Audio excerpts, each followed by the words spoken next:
कांतिलाल और शांति देवी के दो बेटे थे। बड़े का नाम राजबीर और छोटे का नाम था रोहित। दोनों बेटे अपने माँ बाप के बड़े ही आज्ञाकारी बच्चे थे। पूरा परिवार मिलजुल कर एक साथ रहता था। शांति देवी के बड़े बेटे राजबीर की उम्र शादी लायक हो चुकी थी और शांति देवी कब से उसके लिए एक लड़की ढूंढ रही थी। एक दिन की बात है जब शांति देवी की सहेली पार्वती उनके घर आई और उनके बड़े बेटे राजबीर के लिए एक रिश्ता बताने लगी। देख लो शांति, लड़की मेरी जान पहचान की है और अच्छे से परखी हुई भी है।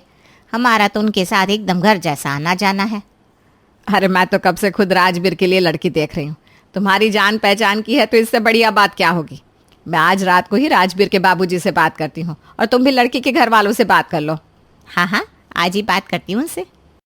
बस फिर शांति और उसका परिवार लड़की को देखने जाते हैं।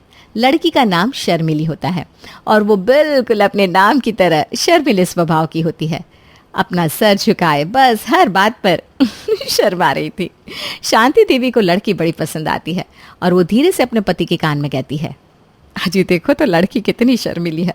आजकल कहाँ मिलती है ऐसी लड़कियाँ। मेरी तरफ से तो हाँ है भाई। अरे पर राजबीर को तो पूछ लो। राजबीर, तुझे लड़की पसंद है ना? अब जी माँ। बस फिर क्या, सबकी मर्जी से राजबीर और शर्मिली की धूमधाम से शादी हो जाती है। अब शर्मिली और राजबीर दोनों एक साथ कमरे में बैठे थे। राजबीर धीरे से शर्मिली के हाथ पर अपना हाथ रख देता है। इतने में ही वो वहां से शर्माते हुए दूर जाकर बैठ जाती है। अरे तुम इतना दूर जाकर क्यों बैठ गई? मुझे ना बहुत शर्म आ रही है। अरे कमाल हो तुम भी। अब हम पति पत्नी हैं, हमें एक दूसरे से क्या शर्माना। मुझे बहुत शर्म आ रही है। कोई बात नहीं, अभी तुम्हारा पहला दिन है। तुम 2 दिन में यहाँ अच्छे से घुल मिल जाओगे। फिर तुम मुझसे ऐसे नहीं शर्माओगी। जी। अब अगले दिन जब शर्मिली तैयार हो रही होती है तब उसकी सास कमरे में आती है। और ये क्या, शर्मिली झट से अपना पल्लू पकड़कर मुंह छुपाकर कोने में खड़ी हो जाती है। अरे बहू क्या हुआ? मैं ही तो हूँ, तुम ऐसे चौंक क्यों गई? जी माँ जी, वो बस मुझे आपसे शर्म आ रही है। हैं? मुझसे किस बात की शर्म? और तुमने ऐसा क्या किया है जो तुमको अचानक शर्म आ गई? खैर मैं तो ये बोलने आई हूँ कि बाहर कुछ औरतें मुंह दिखाई करने आई है। तुम जल्दी से बाहर आ जाओ। क्या मतलब अब सब मेरी मुंह दिखाई करेंगे? हाँ, ये तो रस्म है ना। माँ जी, मुझे बहुत शर्म आएगी। अरे अब बस भी करो बहू, क्या शर्म शर्म लगा रखा है। शर्म किस बात की? मुंह दिखाई तुम्हारी अनोखी थोड़ी ना हो रही है। चलो अब जल्दी से बाहर आ जाओ। शांति देवी वहां से चली जाती है। उसके बाद घूंघट किए शर्मिली बाहर आती है। सब औरतें शांति की बहू को ऐसे देखकर आपस में बातें करने लगती है। अरे ओ कोकिला, ये शांति की बहू को तो देखो कैसे इतना लंबा घूंघट करे चली आ रही है। बड़ी छांट कर लाई है शांति अपनी बहू, वरना आजकल कहाँ मिलती है ऐसी बहुएं। आओ आओ बहू, यहाँ आकर बैठ जाओ। चलो सब मेरी बहू की मुंह दिखाई कर लो। हे भगवान, ये सब मेरा मुंह ऐसे क्यों देख रहे हैं? हाय, मुझे तो बड़ी शर्म आ रही है। सबसे पहले शीला उठकर शर्मिली का घूंघट उठाती है, पर शर्मिली को इतनी शर्म आ रही थी कि वो अपने दोनों हाथों से कसकर अपना घूंघट पकड़ लेती है। अरे बहू, घूंघट तो उठाने दे। ना ना ना ना, मैं अपनी शक्ल नहीं दिखाऊंगी, मुझे शर्म आती है। अरे शांति, तुम्हारी बहू ने तो अपना घूंघट इतना कसकर पकड़ रखा है कि मुझे उठाने ही नहीं दे रही। अरे बहू, ये क्या कर रही हो तुम? अपनी मुंह दिखाई करने दो। मुझे शर्म आ रही है माँ जी। अरे पर किस बात की शर्म आ रही है जो हम औरतों को भी अपनी शक्ल नहीं दिखा रही? अरे ओ शांति, तुम्हारी बहू के नैन नक्श तो ठीक है ना? अरे मेरी बहू बहुत सुंदर है, पर ये ना थोड़ी ज्यादा ही शर्मिली है। अरे बहू, हम सब तुम्हारे परिवार जैसे ही हैं, एक बार ये घूंघट तो छोड़ो। नहीं नहीं नहीं नहीं, मैं अपनी शक्ल नहीं दिखाऊंगी, मुझे बहुत शर्म आ रही है। एक तरफ शीला घूंघट खींच रही थी, दूसरी तरफ शर्मिली। शीला को एकदम से बड़ा गुस्सा आ जाता है और वो जैसे ही अपने हाथ से घूंघट छोड़ती है तो शर्मिली दूर जाकर गिरती है और उसका घूंघट अपने आप ही ऊपर हो जाता है। सब औरतें शर्मिली को देखकर जोर जोर से हंसने लगती है। शर्मिली बेचारी जमीन पर पड़ी अपना पल्लू संभाल रही थी कि उसकी सास शांति को उस पर बहुत तेज गुस्सा आ रहा था। लो बहनों, हो गई मुंह दिखाई। शांति की बहू ने तो एक साथ ही सबको अपना मुंह दिखा दिया। जाओ बहू, तुम अपने कमरे में जाओ। सब औरतें अपने अपने घर चली जाती हैं। शांति अपनी बहू के शर्मिलेपन से थोड़े ही दिन में बड़ी परेशान हो जाती है। वो ना तो किसी के सामने आती, ना किसी से बात करती। कुछ बात बोल दो तो ऐसे ही शर्मा कर भागती कि पूछो मत। समय ऐसे ही गुजर जाता है और 1 साल पूरा हो जाता है।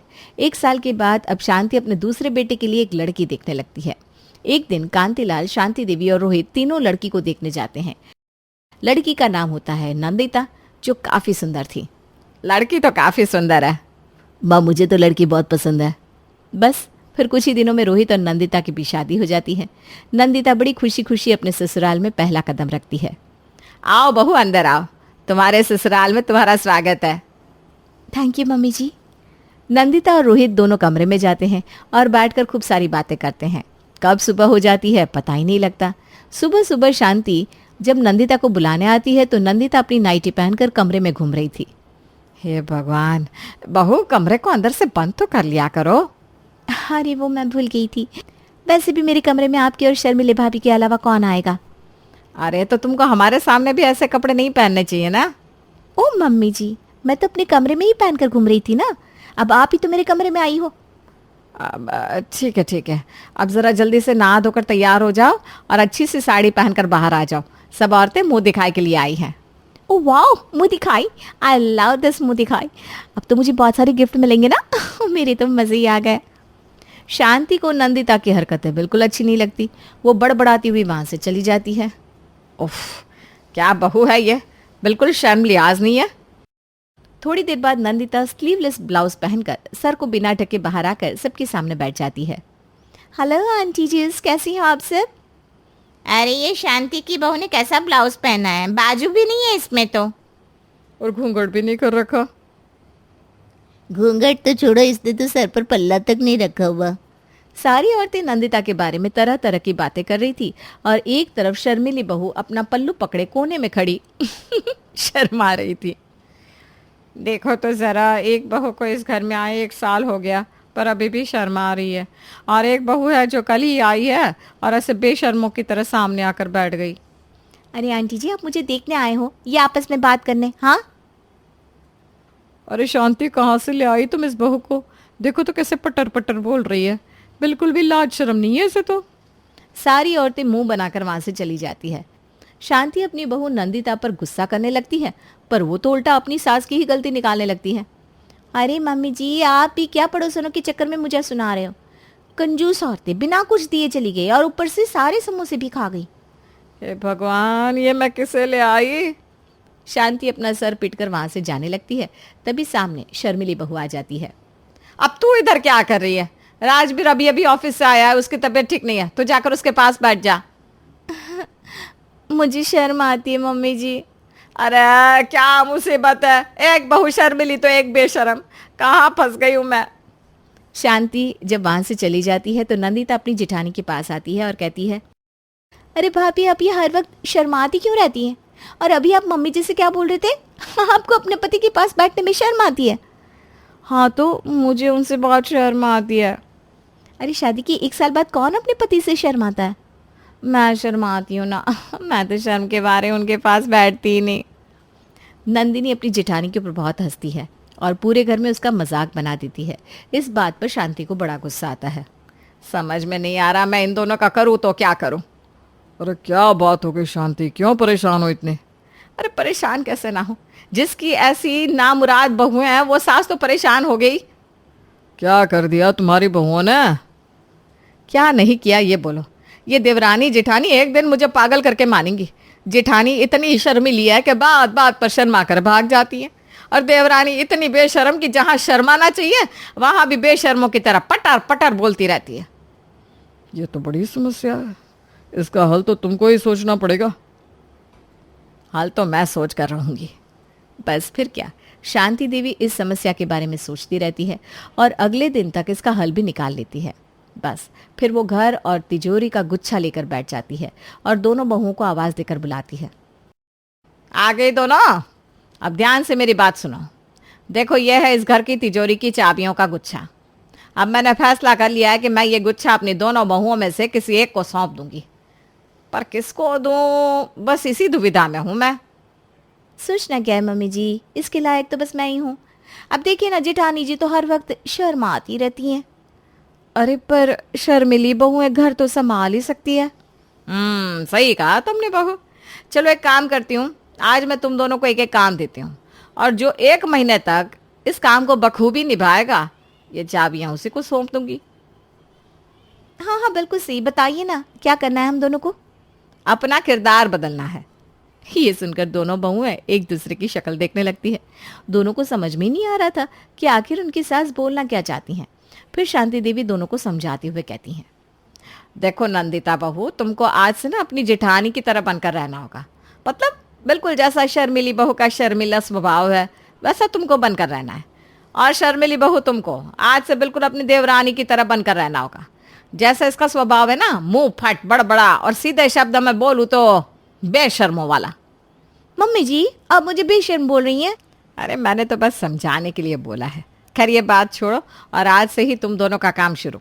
बस फिर क्या था, दोनों देवरानी जिठानी वहां से चल देती हैं। दोनों को ऐसा लगता है कि ये तो बड़ा ही आसान काम है और वो इसे बड़े आराम से कर लेंगी, लेकिन ऐसा बिल्कुल नहीं होता। नंदिता पल्ला लेकर शर्माते हुए अपनी जिठानी शर्मिली के पास जाती है और शर्माते हुए कहती है, अरे भाभी, आज आप खाने में क्या बनाओगी? क्या बनाऊंगी का क्या मतलब? अरे मैं कोई इस घर की या तुम्हारी नौकरानी नहीं है। तुमको जो खाना है जाकर अपने हाथ चलाओ और बनाकर खा लो। ये सुनकर नंदिता को बड़ा गुस्सा आता है, और जैसे ही शर्मिली जेठानी को जवाब देने का सोचती है, वैसे ही शांति आ जाती है। जी भाभी, आपने सही कहा, मैं जाकर खाना बनाती हूँ। इतना बोलकर नंदिता शर्माते हुए वहां से निकल जाती है। अब उसके बाद जब शाम को नंदिता आंगन में बैठी थी तो अचानक तेज बारिश शुरू हो जाती है। अरे नंदिता, जाकर जल्दी से छत से कपड़े लेकर, आप सब भीग जाएंगे।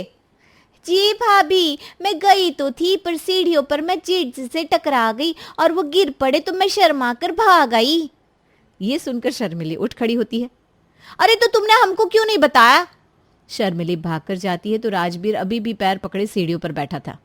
हे भगवान, आपके तो पैर में कितनी लग गई है। तो अब क्या कर सकते हैं? नंदिता, जब तुम यहाँ आई थी तो तुम इनको उठा नहीं सकती थी क्या? और ऊपर से तुमने हमको बताना भी जरूरी नहीं समझा? अरे भाभी, मैंने आपको बताया तो, मुझे जेठ जी को उठाने में शर्म आ रही थी।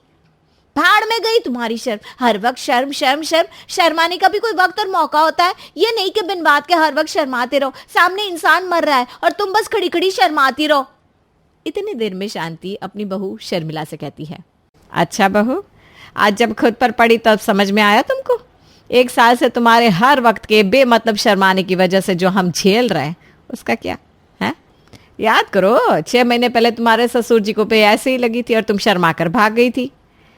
अब शर्मिली को समझ में आ जाता है कि उसका बेवजह शर्माना कोई अच्छी चीज़ नहीं है और उसकी वजह से किसी का भला नहीं हो रहा। मुझसे गलती हो गई माँ जी, अब मुझे समझ में आ गया है। अब ना मैं नॉर्मल रहूँगी। जहाँ शर्माने वाली बात नहीं है वहाँ बेवजह शर्माऊंगी नहीं। शुक्र है तुमको समझ में तो आई ये बात। अरे अब मुझे तो कोई अंदर ले चलो। अरे हाँ बेटा। सब लोग मिलकर राजवीर को अंदर लेकर जाते हैं। शर्मिली को तो उसका सबक मिल चुका था, पर अभी नंदिता का समझना बाकी था। 2 दिन बाद नंदिता का जन्मदिन होता है और उसके जन्मदिन में उसकी कुछ सहेलियां आती है। सब नंदिता को बधाई देती है और अच्छे से उसका जन्मदिन सेलिब्रेट करती है। चलो अब थोड़ी देर बैठकर बातें करते हैं। हाँ हाँ चलो चलो। अरे मैं तो कब से थक गई हूँ। फिर तीनों सहेलियां बैठकर बातें कर रही थी, तभी वहाँ शर्मिली भी आकर बैठ जाती है। ये कौन है नंदिता? ये ना मेरी जेठानी है। अच्छा अच्छा। सब लोग आपस में बातें कर रहे थे और शर्मिली वहीं जमकर बेशर्मों की तरफ बैठी रहती है और वहां से जाने का नाम नहीं ले रही थी। अरे नंदिता, तू अपनी जेठानी को बोलना हमें थोड़ी देर अकेला छोड़ दे।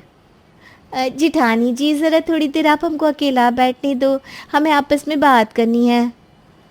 ठीक है। वैसे ही अच्छी बात तो नहीं है नंदिता, जिसकी तुम पीठ पीछे इतनी बुराई करती हो, उसके कहने पर मुझे यहाँ से भेज रही हो। हाँ, ये अब क्या बोल रही हैं भाभी? आप प्लीज़ अंदर जाओ ना। एक मिनट भाभी, अब ज़रा रुकिए और बताइए क्या बुराई की इससे मेरी? कल ही तो बोल रही थी कि मेरे दोनों सहेली ना एक नंबर की कंजूस है। हर बार बर्थडे पर एक मग या सोमवार का पर्स लेकर दे देती है।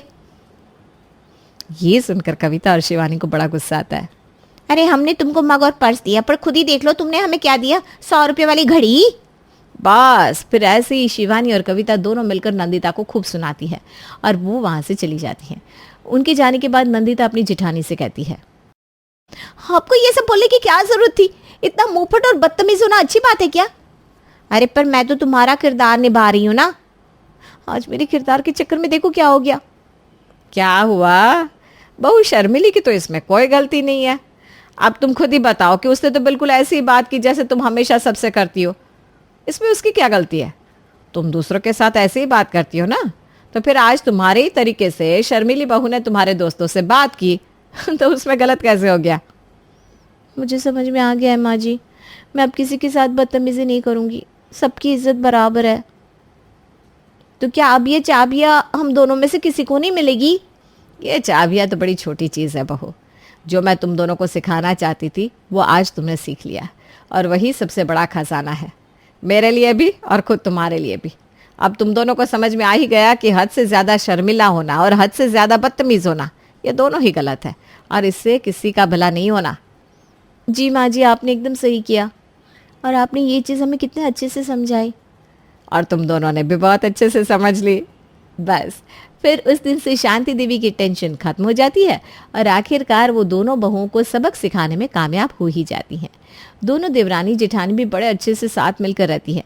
ना तो शर्मिली दोबारा इतना शर्माती है और ना ही नंदिता कभी किसी से बदतमीजी करती है। दोनों बिल्कुल अच्छी तरह सबके साथ व्यवहार करती हैं और आखिरकार सब हंसी खुशी घर में साथ रहने लगते हैं। अर्चना अभी कुछ दिन पहले ही अपने मायके से होकर आई थी, इसलिए वो बहुत अच्छा फील कर रही थी। उससे भी ज्यादा खुशी की बात ये थी कि अर्चना की ननद कोमल कुछ दिनों के लिए अपनी माँ के साथ ननिहाल जा रही थी। अर्चना को इतना खुश देखकर अर्चना का पति मुकेश कहता है, अरे क्या बात है अर्चना, आज तो तुम बहुत खुश लग रही हो। इस बार मायके वालों ने कुछ ज्यादा ही प्यार दे दिया क्या, जो इतनी खुश नजर आ रही हो? मेरे मायके वाले तो हमेशा मुझे बहुत प्यार देते हैं, पर मेरी खुशी का राज तो कुछ और ही है। अच्छा, ऐसी कौन सी खुशी मिल गई है तुम्हें? खुशी की बात तो है ही, आखिर कुछ दिनों के लिए ही सही, पर आपकी दिमागदार ननद अपने ननिहाल तो गई। अब वहां के लोगों का दिमाग खा रही होगी और कुछ दिनों के लिए मुझे मिलेगी शांति, परम शांति। अर्चना की ये बात सुनकर मुकेश हंस पड़ता है। मुकेश को इस तरह से हंसता देख अर्चना को गुस्सा आ जाता है और वो अपने पति से नाराज होते हुए कहती है, ऐसा कौन सा जोक मार दिया मैंने जो इतनी तेज से हंस रहे हो? तुमने कोई जोक नहीं मारा, पर जो तुम्हारी खुशी है ना, बस चंद ही मिनट में खत्म होने वाली है, क्योंकि माँ जिस गाड़ी से जा रही थी वो गाड़ी खराब हो गई और वो लोग वापस आ रहे हैं। अब मेरी प्यारी बहना कहीं नहीं जा रही। इतना बोलकर मुकेश वहां से चला जाता है। ये खबर सुनकर बेचारी अर्चना के तो होश ही उड़ जाते हैं और वो बेड पर बैठ जाती है। कुछ देर बाद उसे अपनी सास की आवाज सुनाई देती है और उसका मुंह बन जाता है। अर्चना बहू, अरे अर्चना बहू, जरा एक गिलास पानी तो लेकर आ, प्यास के मारे गला सूखा जा रहा है। भगवान जी, आपसे मेरी थोड़ी सी भी खुशी बर्दाश्त नहीं होती क्या? माँ आ गई अच्छी बात है, पर कोमल को तो अपनी नानी के पास जाने देते, कुछ दिन का तो सुकून मिलता मुझे। भगवान, ये क्या किया आपने? इतना बोलकर अर्चना अपना सर पकड़कर बैठ जाती है।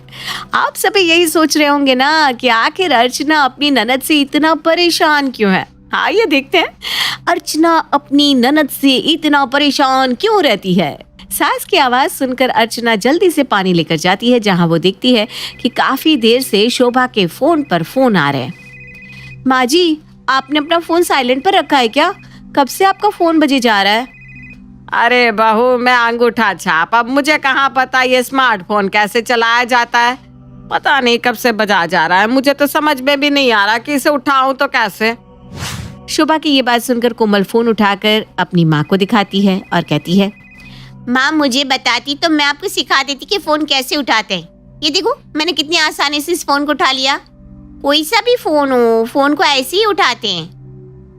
कोमल, माँ जी को भी पता है कि फोन हाथों से इसी तरह से उठाया जाता है, पर यहाँ माँ जी ये कहना चाहती है कि कॉल कैसे उठाए ताकि माँ जी फोन पर बात कर सके। तो ऐसा बोलना चाहिए था ना माँ को क्या माँ, कभी भी ना बातों को क्लियर नहीं करती हो और ना ही पूरा बोलती हो।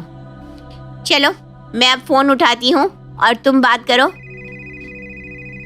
इतना बोलकर कोमल फोन उठा लेती है और जैसे ही अपने हाथ में रखती है एक बार फिर अर्चना कोमल से कहती है, कोमल अब फोन उठा ही लिया है तो उसे स्पीकर पर रख दो ताकि हम सबको पता चल सके फोन किसका है।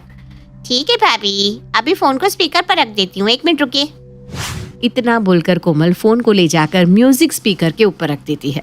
ये देखकर अब शोभा और अर्चना दोनों अपना सर पकड़ लेती हैं और एक बार फिर अर्चना कोमल से कहती है, मेरी प्यारी ननद जी, फोन को स्पीकर पर रखने से मेरा मतलब था कि फोन का जो स्पीकर है ना उसके ऊपर रखो ताकि हम सब सुन सके।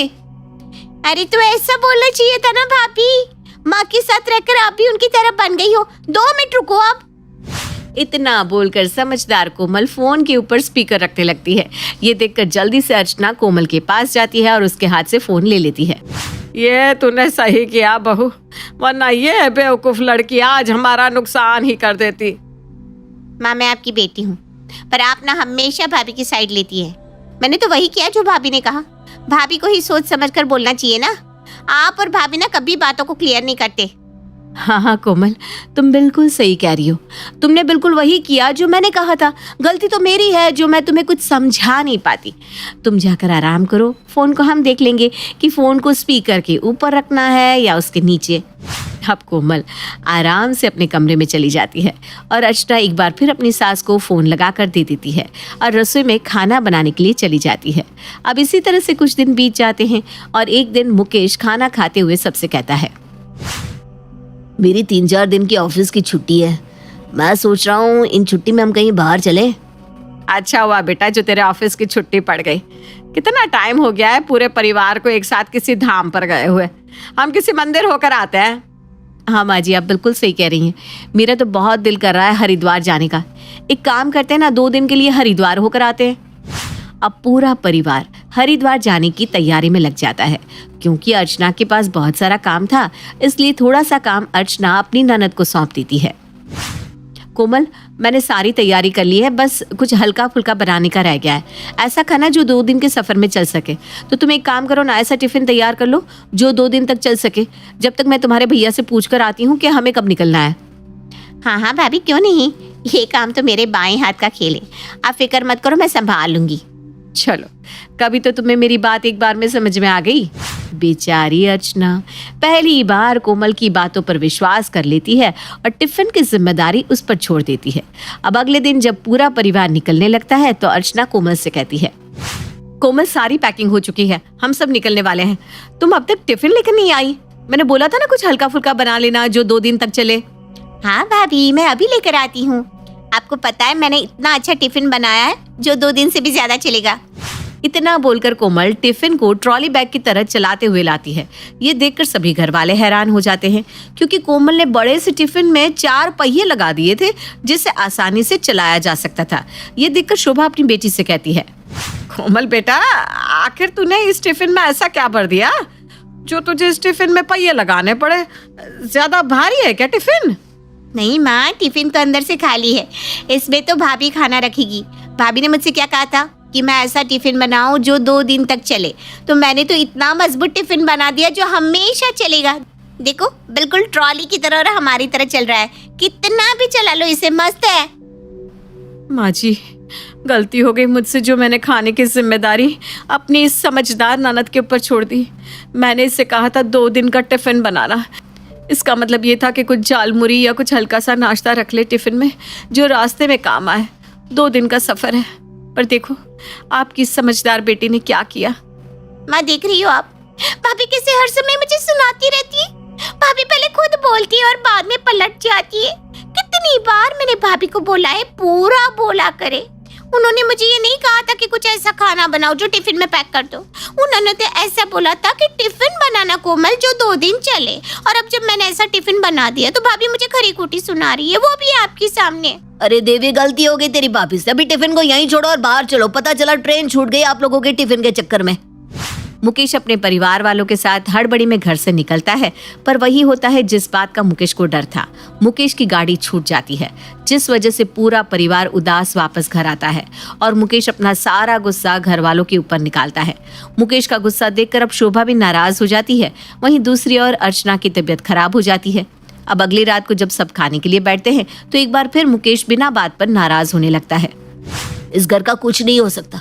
एक दिन अर्चना बीमार क्या पड़ गई, सूखी रोटी दी जा रही है मुझे खाने के लिए। मुकेश बेटा, तू दिखाना क्या चाहता है कि बहू की फिक्र सिर्फ तुझे है, हमें नहीं?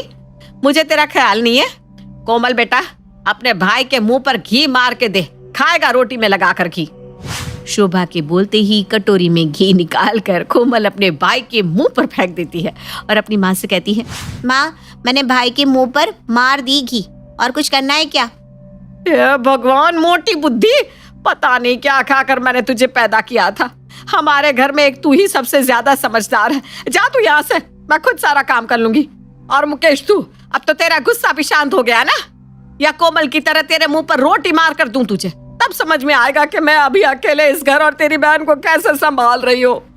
कोमल की इस हरकत से मुकेश का गुस्सा तो ठंडा हो जाता है, पर शोभा का गुस्सा बढ़ जाता है और ये गुस्सा तब तक जारी रहता है जब तक अर्चना की तबीयत ठीक नहीं हो जाती। शैली को अपने पति की कमाई का काफी घमंड था। उसकी ननद कविता, जिसकी शादी एक गरीब परिवार में हुई थी, वो उसे देखना तक पसंद नहीं करती थी। कैसी है भाभी? बच्चों की छुट्टियां थी तो सोचा मायके चली जाऊं रहने। हाँ, यहाँ गर्मी कटती भी तो अच्छे से होगी ना। एसी की ठंडी हवा, और कहाँ वो टेबल फैन की गड़गड़ गड़गड़। ननद जैसे भाभी की बात को अनसुना कर देती है। वो अंदर जाती है जहाँ भाई बैठा होता है। आ गई मेरी गुड़िया रानी, बच्चों को लाई कि नहीं? अच्छा सुन, ऊपर वाला कमरा मैंने तेरे लिए रहने को तैयार कर दिया है, एसी भी लगवा दिया है, आराम से रह। बाकी जीजाजी और तेरी सास के क्या हाल है? बहन भाई को सारा हालचाल सुनाकर अपने कमरे में चली जाती है। बहन को कमरे में रुके अभी 2 ही दिन हुए थे कि भाभी शैली आ जाती है। क्या बात है, कमरा तो बहुत ठंडा कर रखा है। पर कविता, वो क्या है ना, अब माँ पापा तो तुम्हारे रहे नहीं, और तुम तो जानती ही हो कि भैया भाभी से कहाँ किसी कमाई का होता है। समझ रही हो ना? क्या कहती कविता? जहाँ 2 महीने मायके रहने आई थी, वहीं 10 दिन में ससुराल जाने की तैयारी करने लगती है। पड़ोस की सहेली कविता से मिलने आती है। अरे कविता, इस बार सिर्फ तेरे लिए आई हूँ मैं ससुराल से। यार, कितनी अच्छी जिंदगी थी ना शादी से पहले। ससुराल की खिटपिट से तो मायका ही अच्छा था। शायद। अरे क्यों ऐसे ढीले ढीले बोल रही हो? मैं आज जाने की तैयारी कर रही हूँ। जीजा जी की याद आ रही है क्या? अरे क्यों जा रही है? तेरा भाई तो इतना अच्छा है। देख कितना अच्छा कमरा बनवाया है तेरे लिए। मेरे घर में तो क्या बताऊं, भाभी तो मेरे आने पर ऐसे रसोई छोड़ देती है जैसे कोई काम वाली आ गई हो। ये नहीं सोचती कि बेचारी ननद ससुराल में भी काम कर रही है और मायके में भी। मायके में तो थोड़ा आराम मिल जाए, लेकिन ना जी ना। नहीं, मेरे तो भैया भाभी दोनों ही अच्छे हैं, बस घर छोड़कर रहना ठीक नहीं लगता। वहाँ भी मेरी जरूरत है ना। तभी बाहर से भाभी की आवाज आती है। अरे खुद के घर में तो कूलर भी नसीब नहीं है, यहाँ आकर महारानी को एसी चाहिए। बच्चों के नाम पर आ जाती है हर गर्मी में यहाँ खून पीने। अरे धीरे बोलो ना, सुन लेगी। और वैसे भी घर तो उसका भी है ना। है नहीं था, इतना तो पैसा लगाया था इसकी शादी में। अब लड़का निकम्मा निकला तो क्या किया जाए? क्या तेरा पति कुछ नहीं करता? इन लोगों ने तो शादी के वक्त बोला था कि बड़ी धर्मशाला है, दुकान है, पढ़ा लिखा है। क्या हुआ? कविता कुछ नहीं बोलती, वो रोने लगती है। पास में खड़ा होता है कविता का बेटा रिंटू। माँ, घर चलो, मैं पापा की बुराई नहीं सुन सकता। कविता सामान और बच्चों को लेकर निकल ही रही होती है कि भाई सामने आ जाता है। कविता, तुझे तो पता है ना, तेरी भाभी का वो मन की बुरी नहीं है सच में। माफ करना भैया, जो गंदी बात वो जुबान से बोल रही है ना, वो मन में तो सोच नहीं रही होंगी। ओए मीना कुमारी, हम लोगों के घर की बात में बीच में पड़ने की जरूरत नहीं है, समझी? ओ मधुबाला, इसी घर में पली बड़ी हूँ मैं। तुम तो कल की आई हुई बहू हो, बहू की तरह रहो। और कविता, मुझे कम ना समझना। अरे 2 मिनट नहीं लगेगी इनकी अकड़ उतारने में। अरे चुप हो जाना, चल मुझे बस स्टैंड तक छोड़ दे। कविता भाई की तरफ देखती है और हाथ में कागज देती है। भैया, ये इनका रिज्यूम है, कहीं कोई नौकरी हो तो। भाभी भाई के हाथ से कागज लेकर वापस कविता के ऊपर फेंक देती है। अरे कोई नौकरी वोकरी नहीं है, हम लोगों का बिजनेस है और किसी को अपने बिजनेस में घुसाने की जरूरत नहीं है, समझे? कविता रोने लगती है और रो रो कर घर से चली जाती है। शैली का बेटा बोल पड़ता है। माँ, बुआ क्यों रो रही थी? रिंटू भैया क्यों चले गए? अरे चुप कर, जा जाकर पढ़ाई कर। भैया क्यों रो रही थी? बड़ा आया बुआ का भतीजा। देखो शैली, ये तुमने अच्छा नहीं किया। घर की बेटियां घर से रोते हुए जाए, ये ठीक नहीं होता। बेटी? अरे ननद है ननद मेरी, जिनकी बेटी थी वो तो चले गए। खैर, कहते ना मायका तो मायका ही होता है। किसका छूटा है जो कविता का छूट जाता? भाई, मैं आपके घर इसलिए आई हूँ क्योंकि मुझे रिंटू की पढ़ाई के लिए पैसे चाहिए। 12 तक की तो पढ़ाई मैंने जैसे तैसे करवा दी, लेकिन आगे की पढ़ाई के लिए मुझे पैसों की जरूरत है। आप मदद करेंगे ना? हाँ, क्यों नहीं। कहाँ हुआ है इसका एडमिशन? अब IIM में हुआ है मामा। वाह भैया, आपने कैसे निकाल लिया कैट का एग्जाम? सुना बहुत मुश्किल होता है। नहीं नहीं, ऐसा कुछ नहीं है, बस दिल लगा कर पढ़ाई करो, कुछ मुश्किल नहीं है। तो निश्चिंत होकर घर जा। इसकी कॉलेज की डिटेल और अकाउंट नंबर शेयर कर, मैं पैसे डाल दूंगा। मामा, कोर्स पूरा होते ही जैसे ही नौकरी लगेगी, मैं वादा करता हूँ सबसे पहले आपके पैसे वापस करूंगा। ठीक है बेटा, वैसे भी तेरा मामा किसी काम का नहीं रहा तुम लोगों के लिए। अब तो कुछ करने का मौका मिला है। उन लोगों के जाने के बाद क्या क्या करने आए थे ये लोग? और ये कैसा पैसा मांग रही थी? हाँ, अरे माँ, रिंटू भैया ने IIM में दाखिला ले लिया है, समझ रही हो? वहाँ से पढ़कर निकलने वाला हर लड़का लाखों का होता है। तब तो पैसा देने की बिल्कुल जरूरत नहीं है, समझे? मैं नहीं चाहती कि कल को वो हम लोगों के बेटे से ज्यादा पढ़ा लिखा बने। मामा क्या करता, बीवी की बात मान लेता है और बहन को बहाने से मना कर देता है। लेकिन कहते हैं ना, इरादे नेक हो तो भगवान भी मदद करता है। रिंटू पढ़ लिख कर अच्छी नौकरी करने लगता है कि एक दिन शैली कविता के घर आती। कविता, पता है ना, तेरे भतीजे की कोई नौकरी नहीं है, बिजनेस भी तेरे भाई का अच्छा नहीं चल रहा। तू जरा रिंटू को बोलकर उसकी नौकरी की बात कर लेना। ठीक है भाभी, मैं रिंटू को बुला देती हूँ, आप खुद ही बात कर लीजिए। मैं नौकरी तो जरूर लगवा दूंगा मामी, लेकिन सिर्फ मामा का मुंह देखकर, क्योंकि आपके तो कर्म ऐसे है ही नहीं कि आपके साथ कोई अच्छा करे। मेरी पढ़ाई तो हो गई, लेकिन आपने कोई कसर नहीं छोड़ी थी उसे रुकवाने की। लेकिन मामा ने हम लोगों का हमेशा साथ दिया। कर्मों का फल है मामी सब। मुझे माफ कर दो कविता, घमंड में मैं ये भूल गई थी कि किसी का भी वक्त बदलते देर नहीं लगता। अंजना एक सख्त औरत है जो कि अपनी बहुओं को अपने अंडर में रखना चाहती है, इसलिए वो पूर्णिमा को जब देखो एक ना एक काम बताती रहती। पूर्णिमा घर की बड़ी बहू है जो कि शुरू से अपनी मनमानी करना चाहती है। हमेशा वो यही चाहती है कि उसके ससुराल में बस उसकी चले। इसी तरह दिन बीतने लगते हैं। एक रोज़ पूर्णिमा अपने मन में कहती है, मेरी शादी को 6 महीने हो गए, इस तरह तो नहीं चलेगा, दुखी हो गई हूँ मैं। इस सासू माँ को तो सबक सिखाना ही होगा। पूर्णिमा अपनी माँ सरिता को फ़ोन करके कहती है, माँ, मैं ना अपनी सास को जीने नहीं दूंगी, जब से आई हूँ मेरा जीना आराम कर रखा है। मैंने कहाँ सोचा था कि मुझे ऐसा ससुराल मिल जाएगा, लेकिन तेरी बेटी भी ना कोई कम नहीं है, अब तो गई तेरी समधन। बेटी पागल मत बन, ऐसा कुछ मत करना जिससे तेरी सास तुझसे नफरत करने लगे। कुछ ऐसा कर जिससे सांप भी मर जाए और लाठी भी ना टूटे। अब तो कुछ ही दिनों की बात है, तेरी देवरानी आ जाएगी तो तू क्यों बुरी बन रही है? सारे काम का बोझ उस पर डाल देना और बड़ी बहू की तरह अपनी हुकूमत करना। माँ, अभी उसे आने में 6 महीने हैं, तब तक तो मर जाऊंगी मैं। अरे मरे तेरे दुश्मन। बेटा मैंने तुझे बुरा बनने से मना किया है ना कि काम करने को। मीठी छुरी का नाम सुना है तूने? अब वही बनने का वक्त है। तेरी सास तुझे कोई काम कहे तो उसे सीधा मना करने की जगह कोई बहाना बना देना। वाह माँ, तुम तो सवा शेर निकली। आखिरकार तुझे खानदानी जेवर उसी से लेने हैं। सास को खुश रखेगी तो सब तेरे अंडर में होगा। पूर्णिमा सोचती है, माँ सही तो कह रही हैं। अब सासू माँ देखिए आपकी बहू क्या करती है। पूर्णिमा एक अच्छी बहू की तरह अगले दिन सुबह उठती है।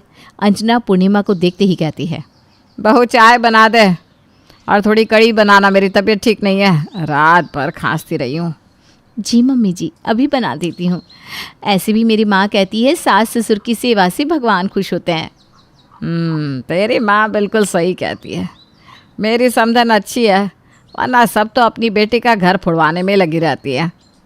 पूर्णिमा रसोई में जाती है और ठंडा पानी खुद पर गिराकर गर्म पानी गिरने की एक्टिंग करने लगती है और ज़ोर ज़ोर से चिल्लाने लगती है, माँ जल गई मैं।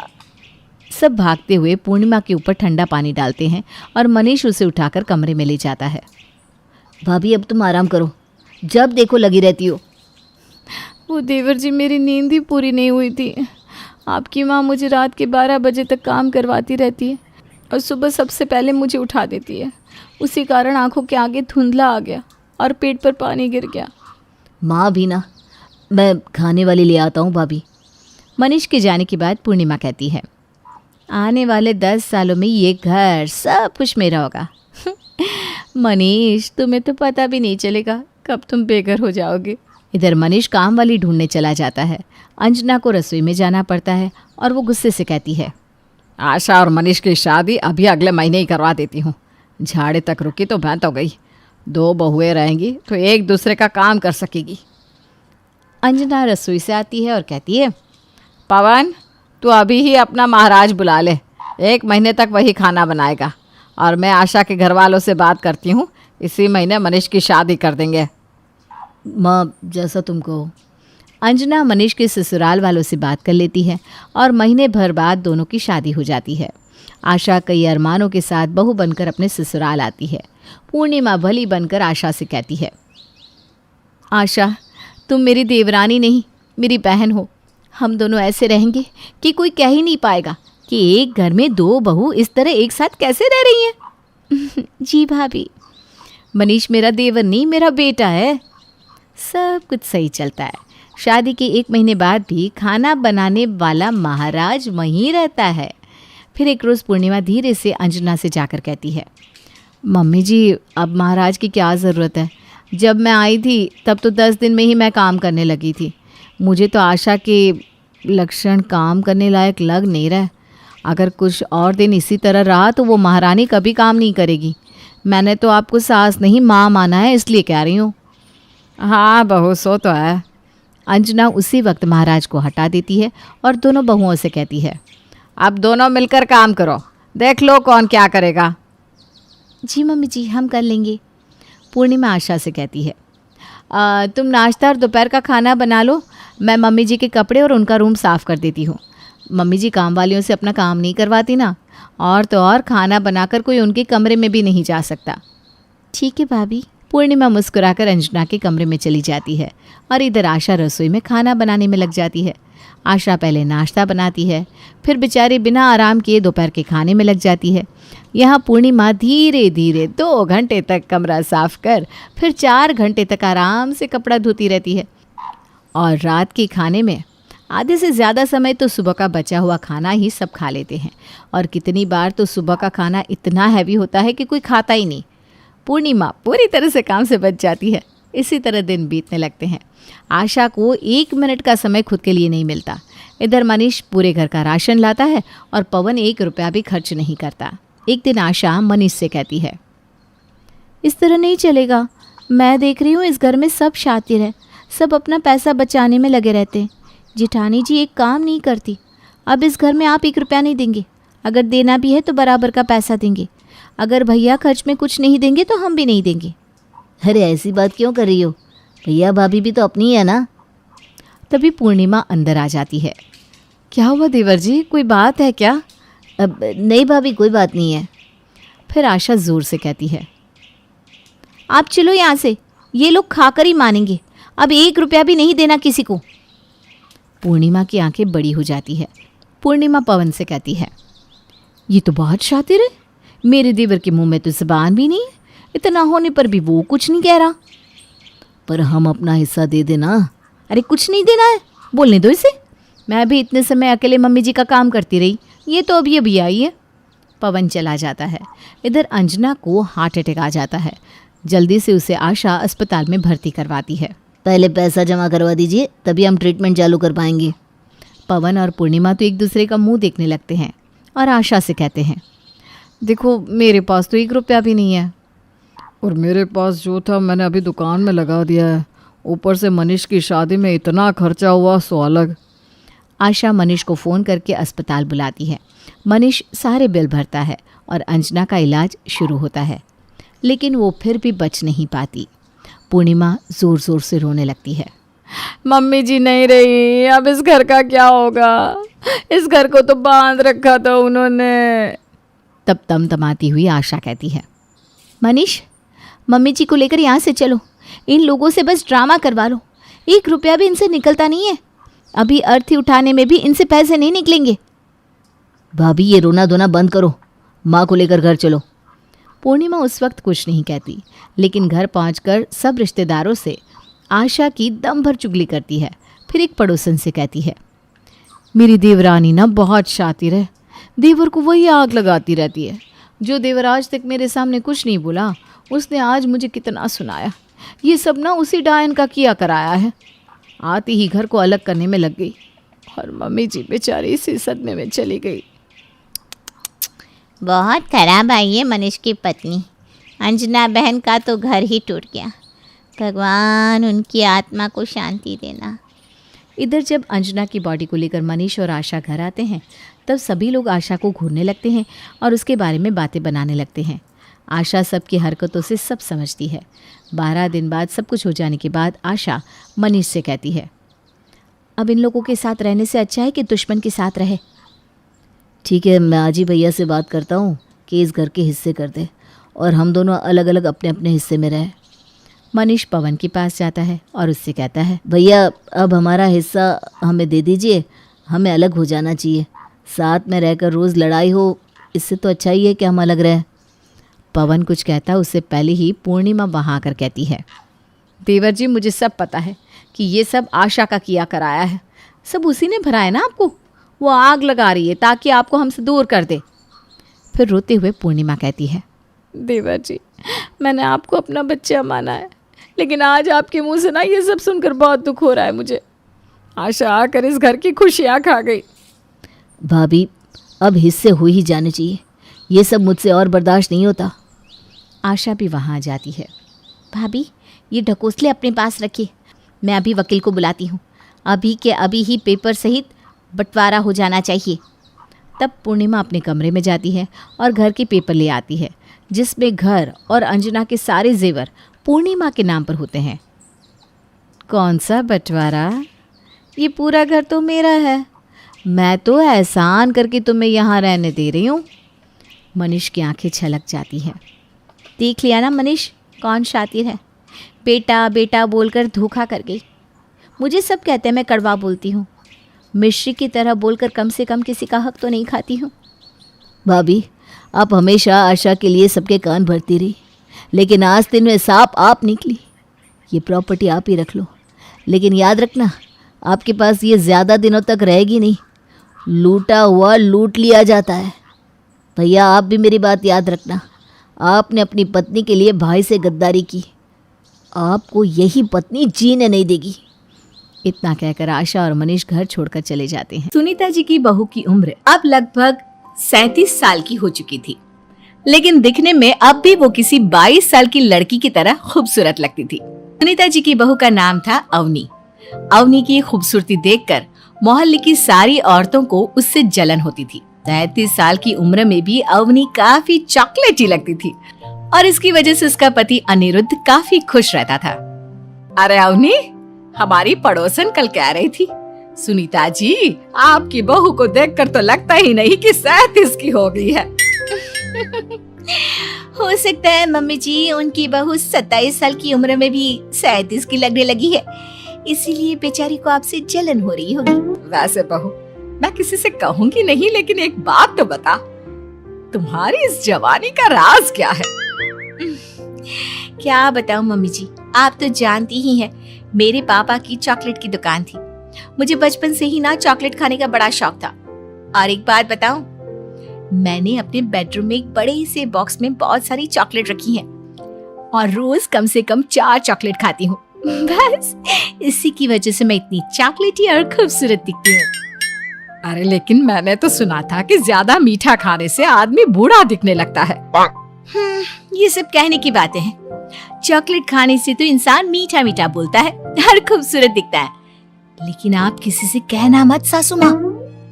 अगले दिन जब सुनीता जी अपने पड़ोस की औरत से मिलती है तो उनकी पड़ोसन फिर से वही सवाल करती है। अरे सुनीता जी बताइए तो सही, आखिर आपकी बहू इतनी चॉकलेटी कैसे दिखती है? कल देखा था मैंने, ब्राउन कलर की साड़ी पहनकर बिल्कुल चलती फिरती चॉकलेट नजर आ रही थी। वैसे मैंने अपनी बहू से पूछा था, अब देखो उसने ना मुझे किसी को बताने से मना किया है, लेकिन तुम मेरी सहेली हो इसलिए बता देती हूँ। अरे हाँ हाँ बताओ ना सुनीता बहन, मैं भी उसका नुस्खा अपना लूंगी और जवान दिखने लगूंगी। और मेरी बहू वो तो 27 साल की उम्र में ही बूढ़ी होने लगी है, फिर देखना अपनी बहू से भी ज्यादा खूबसूरत दिखूंगी।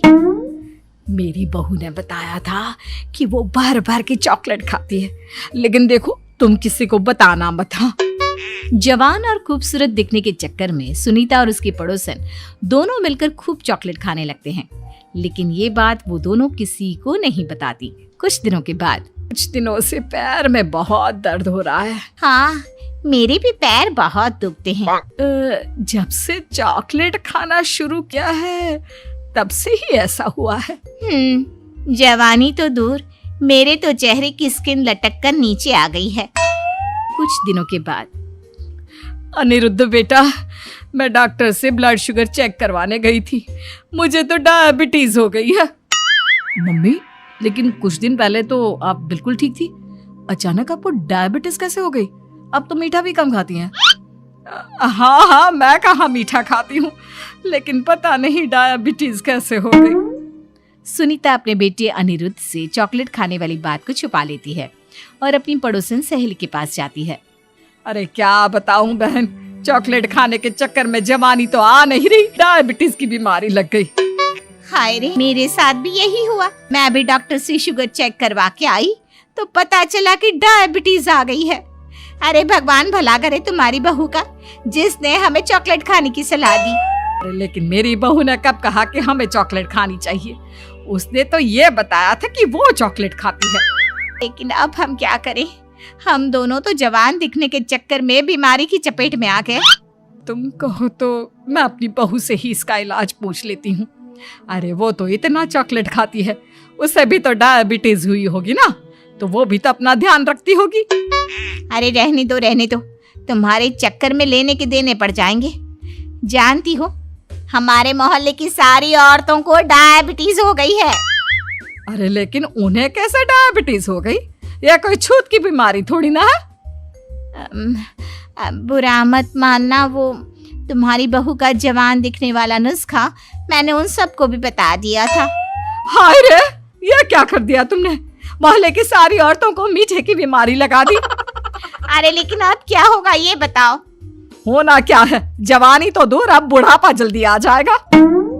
और फिर अगले दिन, मम्मी जी मैंने सुना आपकी शुगर बहुत हाई आई है।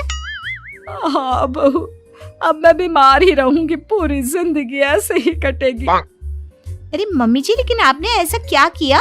अचानक से आपका शुगर लेवल इतना बढ़ कैसे गया? वो क्या है ना बहू, तुम इतनी चॉकलेटी दिखती हो, इतनी सारी चॉकलेट खाती हो, तो मुझे लगा मैं भी छुप छुप कर चॉकलेट खाना शुरू कर देती हूँ ताकि जवान हो जाऊंगी, और इसी चक्कर में मुझे डायबिटीज हो गई। अरे मम्मी जी, ये आपने क्या किया? मैं तो शुगर फ्री चॉकलेट खाती थी, वो भी ड्राई फ्रूट्स वाली। आपको पहले पूरी बात तो पता करनी चाहिए थी।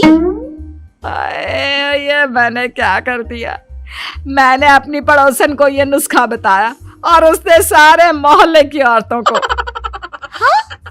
तो क्या मोहल्ले की सारी औरतें डायबिटीज की शिकार हो गई हैं?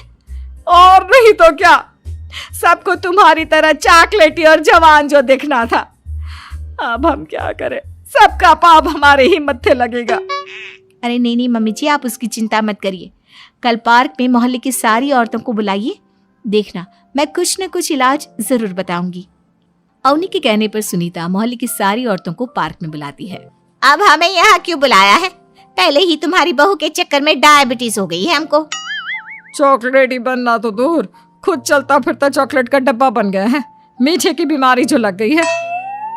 अरे हाथ पांव इतने दुखते हैं, ऐसा लगता है अभी से बुढ़ापा आ गया। सुनीता बहन, ये तुमने अच्छा नहीं किया। अरे आप सब लोग चुप हो जाइए, बस कुछ दिन की बात है, सब पहले से भी ज्यादा खूबसूरत और जवान हो जाएंगी। अब हमें तुम्हारी कोई बात नहीं माननी। ठीक है, तो क्या आप लोग मेरी तरह चॉकलेटी खूबसूरत अच्छा नहीं दिखना चाहती? देखना तो चाहते हैं, लेकिन अब देखने के लायक भी नहीं रहे। देखिए, कल से रोज सुबह 5:30 बजे सब लोग मुझे यहाँ पर मिलेंगे। हम मॉर्निंग वॉक करने के लिए जाएंगे और देखना धीरे धीरे कैसे ये बीमारी आप लोगों का पीछा छोड़ देती है और आप फिर से जवान दिखने लगेंगे। सारी औरतें एक बार फिर से अवनी की बात मान लेती है और सबका शुगर लेवल पहले से कम हो जाता है और हेल्थ पहले से भी अच्छी। बहू, भगवान भला करे तुम्हारा, वरना सब लोगों की हाय हमको लग जाती। मम्मी जी, कभी भी किसी की भी पूरी जानकारी के बिना कॉपी नहीं करनी चाहिए, भले ही वो चॉकलेटी और जवान बनने की बात हो या फिर कुछ और। हाँ, एक बात और, जब भी आपको चॉकलेट खानी हो मेरे पास आ जाना, मैं दे दूंगी आपको चॉकलेट शुगर फ्री वाली। ये कहानी शुरू होती है निशा के घर से। निशा अपने माँ बाप की इकलौती बेटी थी। निशा की उम्र शादी की हो गई थी और पिछले 1.5 सालों से उसके परिवार वाले उसके लिए लड़के की तलाश में थे, पर मनमोहन जी को कोई भी लड़का समझ में नहीं आ रहा था। कभी लड़के में कमी निकल जाती तो कभी उसके परिवार में, पर इस बार पहली बार मनमोहन जी को एक परिवार भा गया था। मुझे तो लगता है कि आप चाहते ही नहीं कि आपकी बेटी की शादी हो। जिंदगी भर छाती पर बैठ कर रखेंगे क्या इसे? 28 की हो गई है, कुछ महीनों में 29 लगता दिखेगा। 28-30 में लड़कियां दुल्हन बनती अच्छी लगती है क्या? पर नहीं, आपको तो हर रिश्ते में कोई ना कोई बुराई दिखी जाती है। हाँ, है तो दिखेगी ही ना। अपनी शादी के वक्त ये बुराई देखने की क्षमता अगर मुझ में रहती तो आपसे शादी नहीं होती मेरी। अब मैं फिर वही गलती नहीं दोहराना चाहता। ये क्या बोल दिया पापा आपने? अब तो मम्मी माँ दुर्गा बन जाएगी। अरे जिस दिन से शादी हुई है ना बेटा, तब से तो काली बनकर मेरे सर पर नाच ही रही है। और मनीषा जी, आप मुझे बताइए, मेरी बेटी के लिए क्या सही है क्या गलत? एक लड़का पसंद आया है मुझे, नाम है उसका प्रेम, घर वाले भी अच्छे हैं, सब कुछ पता कर लिया है मैंने। लड़का कुछ खाता पीता भी नहीं है, ना गुटखा ना पान मसाला, किसी चीज़ की बुरी लत नहीं है, ना ही कोई लड़की का पुराना चक्कर, सब कुछ क्लीन है। पुराने चक्कर तो होंगे ही जेठ जी, आजकल किसका चक्कर नहीं रहता। वो कहते हैं ना, कंवारी कन्या से सवर। जब तक शादी नहीं होती है लड़कियां 100 लड़कों से बात करती हैं और लड़के 100 लड़कियों से। उससे सभी उनके पति पत्नी तो नहीं हो जाते, पत्नी तो एक ही बनती है ना। पीछे कुछ रहा भी होगा तो वो पीछे छूट चुका है। इतना सोचने से कुछ नहीं होता नीलिमा। आप ना लड़के वालों को बुला लीजिए। बुला ही लिया है मैंने, वही तो बताना चाह रहा था तुमसे, पर तुम तो बोल ले दो तब ना। सारी तैयारी कर लो, लड़के वाले कल दोपहर तक आ जाएंगे। अब जिस घर की बेटी को देखने अगले ही दिन लड़के वाले आ रहे हो, उस घर में कितनी सारी तैयारियां करनी हो जाती है, ये तो आप जानती हैं। ये पर्दे कितने पुराने लग रहे हैं भाभी, और ये बिस्तर का चादर कैसे फट गया? इस रिंकू ने ज़रूर उंगली डालकर फाड़ी होगी, ये तो आज पीटेगा। मैं अपनी अलमारी से नई चादर और नए पर्दे लेकर आती हूँ भाभी। अरे कोई दुल्हन के बारे में तो सोचो, मुझे लड़के वाले देखने आने वाले हैं, मैं क्या पहनूंगी। तेरे पापा ना किसी काम के नहीं है, इतनी जल्दबाजी में कोई लड़के वालों को बुलाता है क्या। साड़ी तो तू मेरी पहन लेगी, पर ब्लाउज़ कैसे होगा। चल अब जल्दी से टेलर के पास चलते हैं। और इसी भागा दौड़ी में जैसे तैसे निशा के परिवार वाले सारी तैयारियां करते हैं। अपने दिए हुए वक्त पर लड़के वाले निशा के घर पर पहुंच जाते हैं। सजी धजी निशा रसोई में अपनी माँ के पास खड़ी होती है। तभी मनीषा कहती है, मेरे साथ चाय का ट्रे लेकर बाहर चल, उसके बाद खाने की सारी चीज़ें तेरी चाची एक एक करके लेकर आएगी। और कोई खाने के बारे में कुछ पूछ भी लेना तो कहना कि तूने ही बनाया है सब। और थोड़ी थोड़ी लुक्का छुपी और बहुत सारे प्यार के साथ दोनों परिवार में बातें शुरू हो जाती है। समोसे तो बड़े स्वादिष्ट है बेटा, कहाँ से मंगवाया है? हमारे घर में बाहर से कुछ आने कहाँ देती है निशा, हर चीज़ में इसे खुद आके बढ़ बढ़ कर काम करना होता है। जिद पकड़ कर बैठ गई थी, मैं ही सब बनाऊंगी, इसी ने सब बनाया है। आज सुबह 4 बजे से उठी हुई है बेचारी। बचपन से देख रही हूँ आंटी, हर सीरियल में यही होता है, खाना आता है बाहर से और कहा जाता है हमारी बेटी ने बनाया है। नहीं मम्मी। सिम्मी की बात सुनकर सभी चुप हो जाते हैं और ऑकवर्डली सभी एक दूसरे को देखने लगते हैं। पर ये कोई मूवी नहीं है सिम्मी, ये रियलिटी है। अरे कोई बात नहीं बेटा जी, वैसे आप लोगों ने तो कुछ लिया ही नहीं, खाइए खाइए। ये समोसे तो खा लिए आंटी हमने, अब ये काजू किशमिश भी हम खा लेंगे। फिर हमारे पीछे से आप सबको कहती फिरेंगी कैसे लड़के वाले थे, प्लेट पे कुछ छोड़कर भी नहीं गए, सब सफाचट कर गए। हर 2 मिनट में सिम्मी कुछ न कुछ बोलती ही जाती, पर सभी उसकी बातों को इग्नोर करते जाते हैं। फिर फाइनली प्रेम कहता है, मुझे निशा जी पसंद है, अगर आज ये आप लोग रोका करना चाहते हैं तो मैं तैयार हूँ, पर अगर निशा जी मुझसे और मुलाकातें करना चाहती हैं तो जैसे उनकी मर्ज़ी। अरे नहीं नहीं बेटा जी, अगर आपको एतराज़ नहीं है तो हमें क्यों एतराज़ होगा। और वहीं के वहीं प्रेम और निशा की सगाई हो जाती है। लड़के वाले निशा को शगुन के पैसे और गिफ्ट देकर अपने घर लौट जाते हैं। अब समझ में आया मनीषा जी आपको कि क्यों मैं इतना वक्त ले रहा था लड़का फाइनल करने में। देखा कैसा एक ही बार में रिश्ता पक्का हो गया। ऐसे किसी राह चलते हुए को घर नहीं बुला लेता हूँ मैं। मुझे तो पहले ही विश्वास था कि मेरी बेटी के लिए सही लड़का आप ढूंढ के लाएंगे, आखिर पिता तो इसके आप ही हैं। देखा नहीं कितने सभ्य लोग हैं, ऐसा नहीं कि आते ही खाने पर टूट पड़े, थोड़ा बहुत बस मुंह से लगाया और सारी का सारा खाना वैसे ही छोड़कर चले गए। और हमारी निशा को भी कितना कुछ देकर गए हैं वो लोग भाभी, बस नाना थोड़ी सी टेढ़ी मिली है, ज़बान की बहुत तेज़ है। तो वो कौन सी ज़िंदगी पर इसके साथ रहने वाली है, कुछ दिन में वो भी अपने ससुराल की हो जाएगी, है कि नहीं निशा? हाँ मम्मी, थोड़ा बहुत इग्नोर करके चलना ही पड़ता है, डोंट वरी, मैं मैनेज कर लूँगी। और ज़रा भी देर ना करते हुए दोनों परिवार शादी की तैयारियों में लग जाते हैं। 1 महीने बाद शादी के दिन सिम्मी लहंगा पहनकर पूरे फंक्शन में इस तरह भाग दौड़ कर रही थी मानो उसकी ही बेटी की शादी हो। आंटी जी आपने कुछ खाया या ऐसे ही जा रही हैं? ऐसे नहीं चलेगा। अरे खाया खाया बेटा, फिक्र मत करो। मैं फिक्र नहीं करूँगी तो कौन करेगा आंटी जी।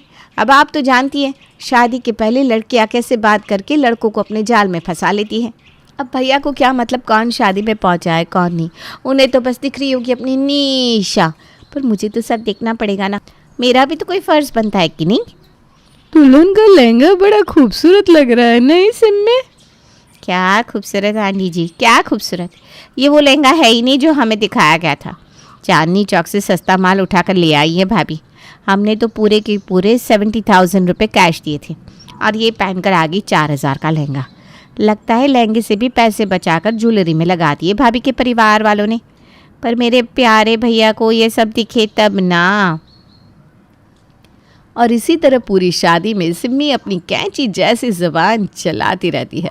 फेरे के वक्त निशा प्रेम के आगे आगे चल रही थी, तभी गठ जोड़ा आग में गिरने वाला होता है कि फौरन प्रेम गठ जोड़े को पकड़ लेता है और जोड़े को आग लगने से बचा लेता है। अरे वाह बेटा, तूने तो अपशगुन होने से बचा लिया। सगाई के वक्त से ही भैया का तो सारा ध्यान निशा भाभी पर ही है। जब से भाभी मंडप पर आई है तब से भैया उनके आगे पीछे घूम रहे। कहीं उनकी प्यारी निशा को प्यास तो नहीं लग रही, कहीं उसे गर्मी तो नहीं लग रही। तो कैसे होने देते वो इतना बड़ा अपशगुन? क्या?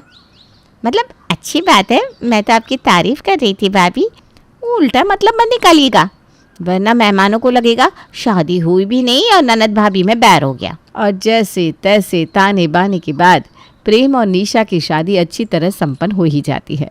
शादी के बाद गृह प्रवेश कर निशा प्रेम के घर आ जाती है। शादी से घर लौटने के बाद भी कोई ना कोई रस्म होती ही जाती और उन्हीं रस्मों में रात के 12 बज जाते हैं। अपनी बहू को ढूंढते हुए शकुंतला गेस्ट रूम में जाती है। अब हो गया, कर लिया सबने अपनी भाभी से हंसी मजाक, अब उसे सोने भी दो। चलो निशा तुम जाओ, प्रेम तुम्हारा इंतज़ार कर रहा होगा। थक गई होगी ना तुम? मानना पड़ेगा भाभी, कुछ तो कमाल की बात है आप में, वरना मेरा भैया जो सिम्मी सिम्मी करता नहीं थकता था, आज पूरी शादी में उसने एक बार भी मुझे ढूंढा नहीं। और यहाँ मेरी मम्मी को भी आते ही आपकी फ़िक्र होने लगी, जबकि पूरी शादी में काम तो मैं कर रही थी। आपको करना ही क्या था, एक जगह बैठे तो रहना था। ये क्या बोल रही है सिम्मी, तू सोच समझ कर बोला कर, हैं? अभी अभी तो आई है हमारे घर में बेचारी। अरे मम्मी वही तो कह रही हूँ, इतना भारी लहंगा पहनकर कोई दिन भर बैठेगा तो उससे थकावट तो होगी ना। मैं तो भाभी की तारीफ कर रही थी, मम्मी आप भी ना। अभी तो निशा अपने ससुराल में बस आई ही थी कि उसकी ननद की कैंची जैसी ज़ुबान उसके कान काटने लगी थी। अगली सुबह निशा ड्रेसिंग टेबल के सामने खड़ी तैयार हो रही थी। साड़ी तो अच्छी तरह पहन ली है मैंने, कोई कमी तो नहीं लग रही है। रीचेक कर लेती हूँ, वरना सिम्मी दीदी 1 सेकंड नहीं लगाएगी मुझे ताना मारने में। अच्छी तरह तैयार होकर निशा अपने कमरे से बाहर आती है और सीधा रसोई में जाकर काम करने लगती है। क्या बनाऊँ समझ में ही नहीं आ रहा। मम्मी को कॉल लगाती हूँ। हेलो मम्मा, अपनी पहली रसोई में क्या बनाऊँ जिससे सब इम्प्रेस हो जाए, खास करके मेरी ननद। जिसे तुझे सुनाना होगा ना बेटा, वह ऐसे भी सुनाएगा ही, चाहे तो नमकीन बना या मीठा। और पहली रसोई में ऐसी ही कुछ मीठी चीज़ बनानी चाहिए। तू खीर बना ले सबके लिए बेटा। निशा सभी के लिए खीर बनाकर बाहर टेबल पर परोसती है।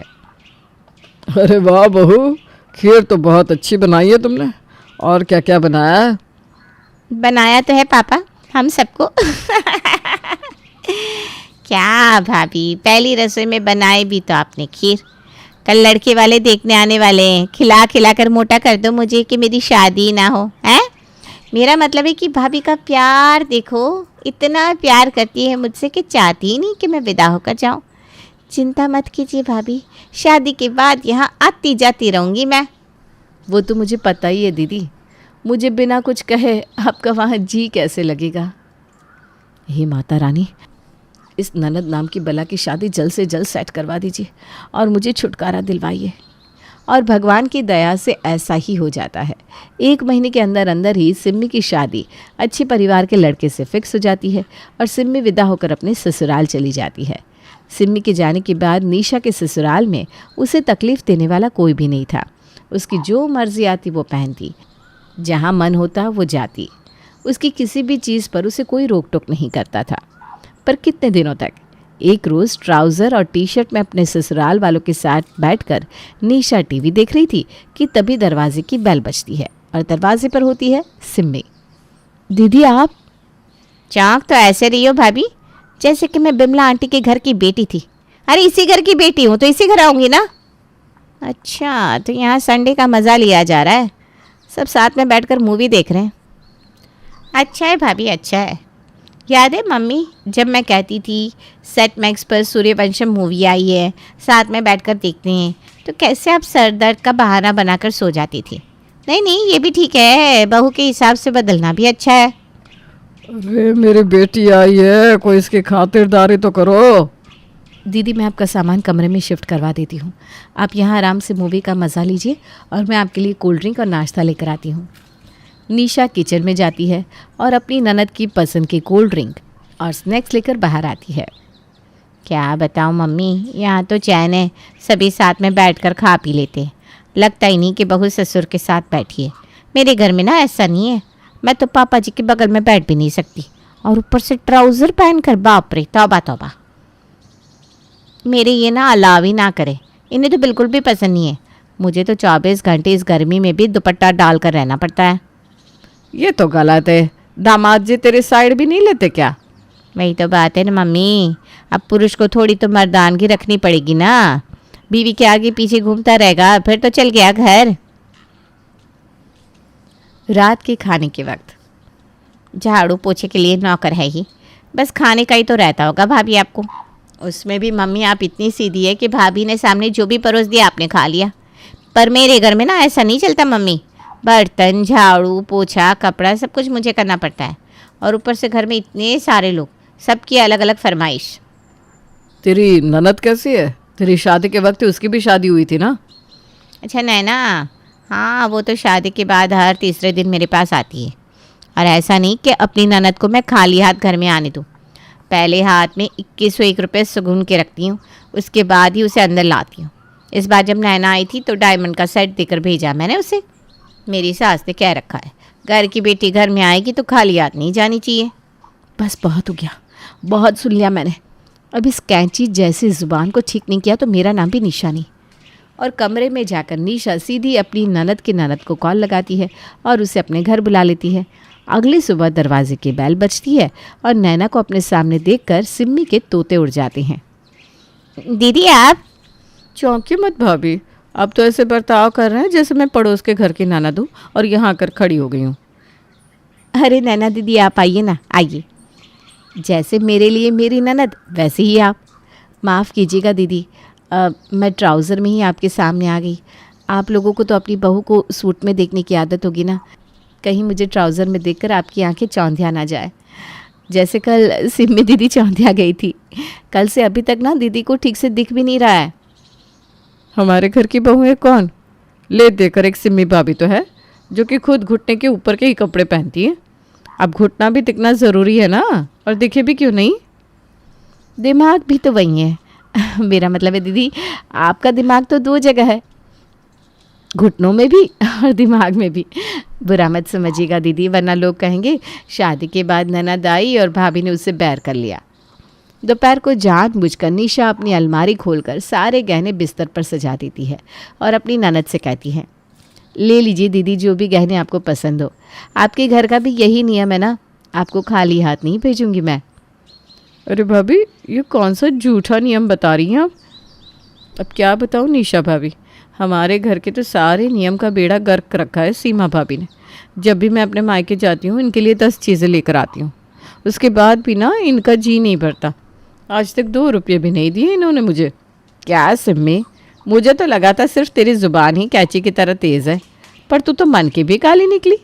यहाँ अपने ससुराल वालों को बुरा दिखाकर हम सबको बेवकूफ़ बना रही थी तू। नहीं वो बात नहीं है मम्मी। अच्छा, मतलब आप कहना चाहती हैं कि मैं झूठ बोल रही हूँ भाभी? लगाऊं क्या फ़ोन मम्मी को? अब तो सिम्मी बुरी तरह फंस जाती है और उसकी कैंची जैसी ज़ुबान को जंग लग जाता है। ज़ुबान ऐसे भी नहीं चलनी चाहिए बेटी कि जिससे रिश्ते ही कट के तार तार हो जाए। हमेशा से तू बेफिजूल बोलती आई है, पर कम से कम इस बोली में झूठ का मिश्रण और कड़वाहट तो मत मिला। और अगर इसी तरह झूठ बोल बोल कर घर बर्बाद करने का इरादा है ना तेरा, तो यहाँ आने की कोई ज़रूरत नहीं है। नहीं पापा जी, ऐसा मत कहिए, ये तो घर है दीदी का।